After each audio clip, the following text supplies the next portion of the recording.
गुरुजी, अच्छा मैं आपसे अब वो शेर पहले 1 मिनट कहिए जो आप 85 को संदेश दिया करते हैं अपने शब्दों में। तेज तर राखिए मुसल्सल जी जुर्म के इतिहास को, जी भूल गए मूलवासी क्या सम्राट बृहद्रथ के इतिहास को। इसका अर्थात इसका मतलब समझा दीजिए आप। इसमें तो बहुत बड़ी कहानी, बस एक शॉर्ट कोट में।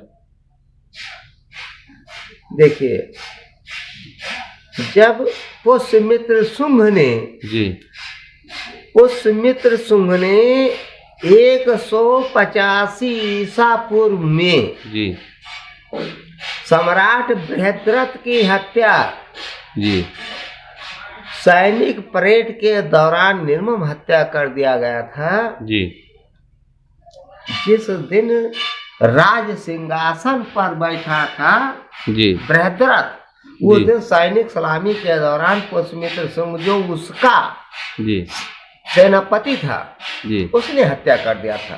सेनापति कौन था? पुष्यमित्र शुंभ अच्छा, वो ब्राह्मण था। ब्राह्मण था। अच्छा, अब बृहद्रथ राजा थे। बृहद्रथ राजा था, सम्राट अशोक का पौत्र था, पौत्र यानी कि नाती। नाती, जी जिसे आज दशहरा के दिन कहते हैं कि रावण मारा गया। हाँ हाँ क्योंकि बृहद्रथ के निर्मम हत्या हुई थी 185 ईसा पूर्व में। जी सम्राट बृहद्रथ की हत्या कुहार मास शुक्ल पक्ष जी 10वीं तिथि को जी। पुष्यमित्र शुंभ ने किया था। जो ब्राह्मण था, ब्राह्मण था, आर्य आर्य ही ब्राह्मण था। जी।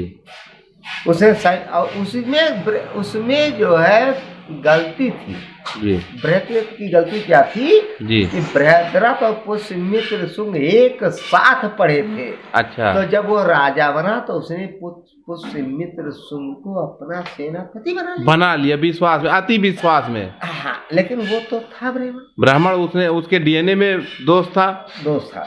अंग्रेजों ने कहा था, बिल्कुल सही चीज है, कि ब्राह्मणों में ब्राह्मण जज नहीं बन सकते हैं क्योंकि इनके अंदर न्यायिक चरित्र नहीं होता है। नहीं होता है, सही है। अगर बन भी गए जी तो न्याय नहीं कर सकते जी। अगर करेंगे न्याय तो न्याय दोषपूर्ण होगा जी। वो न्याय नहीं होगा जी। वो न्याय कहीं ना कहीं अन्याय से ही भरा होगा, वो दोषपूर्ण तो होगा ही। जी जी। अभी जो सरकार है वर्तमान में, 1 मिनट आप थोड़ा सा सर्च करके बताइए कि मतलब ओबीसी को कितना नुकसान हुआ है और कितना फायदा हुआ है।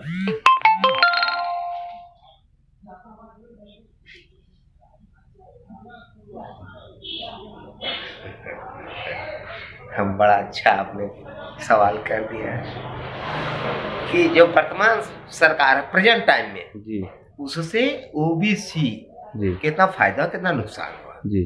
देखिए, हम बता देना चाहते हैं, ये ओबीसी जी, जिसको आप ओबीसी अदर्स बैकवर्ड कास्ट कहते हैं जी, ये इस देश का, जी, मैं फिर वही कहना चाहता हूँ, जी, ये सम्राट वंश का रहा है, जी, मूल निवासी रहा है, जी, शासक वर्ग रहा है।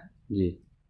तो जो इसका आज तक इसका जो नुकसान हो गया है उसकी तो भरपाई अब कोई कर ही नहीं सकता जी, कोई नहीं कर सकता जी, कोई हमारे समाज को लघु शासन तक पहुंचा ही नहीं सकता जी। लेकिन जो हमारे समाज ने इस देश के लिए किया है जी। हमारा पूर्वज सम्राट अशोक था, महापद्म नंद था जी, जिसने अफगानिस्तान से लेकर के बांग्लादेश ने बांग्लादेश तक इस देश का विस्तार किया। जी।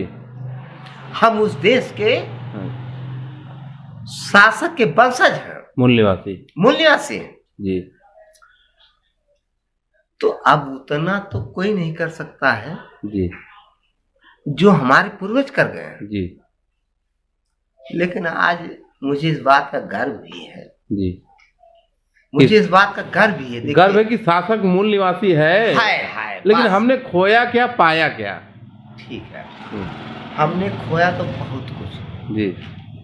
खोया तो बहुत कुछ। लेकिन मैं अपने साथियों को बता देना चाहता हूँ, जी। मैं खोया तो बहुत कुछ। जी। अगर बहुत कुछ नहीं मिलता है जी तो मुझे छाछ ही मिल रही है कि एक नाम तो है कि मेरा है वहाँ, हाँ उतना ही बहुत है। जी जिस देश के शासक वर्ग था जी, उसको सबसे निम्न स्तर पर रखा।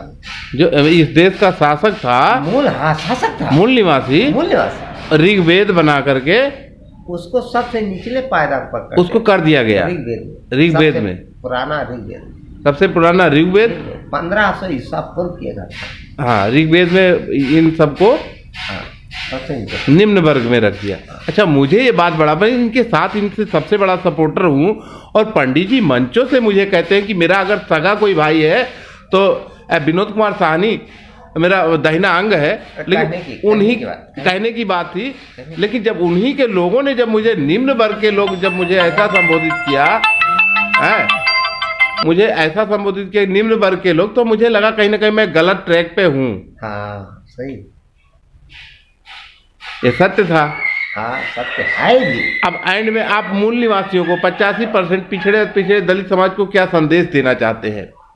देखिए, अगर उस पर हम कहें जी, अगर हम उस पर कहा दे जी कि SC ST OBC माइनॉरिटी यानी अल्पसंख्यक को भी देंगे, जी, हमारा दायित्व है जी, वही जी, हम उस पर भी दे रहे जी।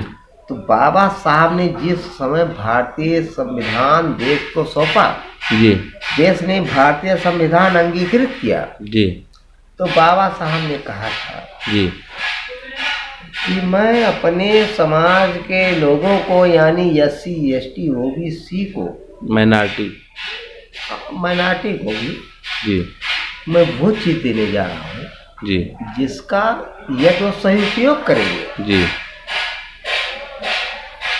तो मैं तीर तलवार तोप तमंचा से बढ़ करके वोट रूपी हथियार दे रहा हूँ। जी, लेकिन आज तक मेरा समाज जी, उस वोट रूपी हथियार का सही ढंग से उपयोग नहीं कर पाया। अगर वो करता, जी, आज 85% का सांसद और विधायक होता, जी, 15% वाले 85 पर राज नहीं करते। वो अब मूल निवासी 85% के लोगों को आप जो आपने एक, हाँ, शारीरिक गुलामी क्या होती है और मानसिक गुलामी क्या होती है? देखिए, उस पर हम स्पष्ट कर देना चाहते हैं। जी, गुलामी दो प्रकार की होती है, जी, एक शारीरिक और एक मानसिक। जी, शारीरिक गुलामी वो है जो हमारा समाज आज तक ना चाहते हुए भी करता आया है, जी, वो शारीरिक गुलामी। जी, लेकिन आज हमारा जो नया पीढ़ी है, जी, वो अज्ञानता में कर रहा है, जी, वो अज्ञानता बस कर रहा है। जी, मानसिक गुलामी, जी, वो चाहता सारी गुलाम नहीं है, लेकिन वो मानसिक गुलाम है। मानसिक गुलामी किसे कहते हैं? देखिए, हम बता दें, जी, जैसे मानसिक गुलामी ये चीज है जी, कि जैसे हम नहीं जान पाते हैं, कहते हैं कि हमको कथा सुनना चाहिए, जी, जबकि वो हमारे समाज के खिलाफ। जी, हमको भागवत नहीं करना चाहिए, जी, पूजा अर्चना नहीं करना चाहिए। जी, एक प्रकार से अगर हम कह भी लें, जी, तो जो मनवादी विचारधारा की पार्टी, उसे हमारे समाज को वोट भी नहीं करना चाहिए। वो भी मानसिक गुलामी अगर वोट करते हैं, जी, वो भी मानसिक गुलामी है। जी, अब लोग मानसिक गुलामी को नहीं फेंकना चाहते हैं, सारी गुलामी तो हट गई, जी, लेकिन मानसिक गुलामी नहीं फेंकना चाहते। जी। ये अंतर। क्या बाबा साहब भीमराव अम्बेडकर नहीं होते तो क्या ये शारीरिक गुलामी दूर हुई होती? बाबा साहब ने जब भारतीय संविधान की रचना किया, जी, तो उन्होंने कहा था जी, कि मैंने आपको भारतीय संविधान में तीर तलवार तोप तमंचा रॉकेट लॉन्चर से बढ़ करके मैंने वोट रूपी हथियार दिया है। जी, यदि जिसका आप सही उपयोग करेंगे तो आप शोषणकर्ता के शोषण से, उसके चंगुल से जी, आप मुक्त हो जाएंगे।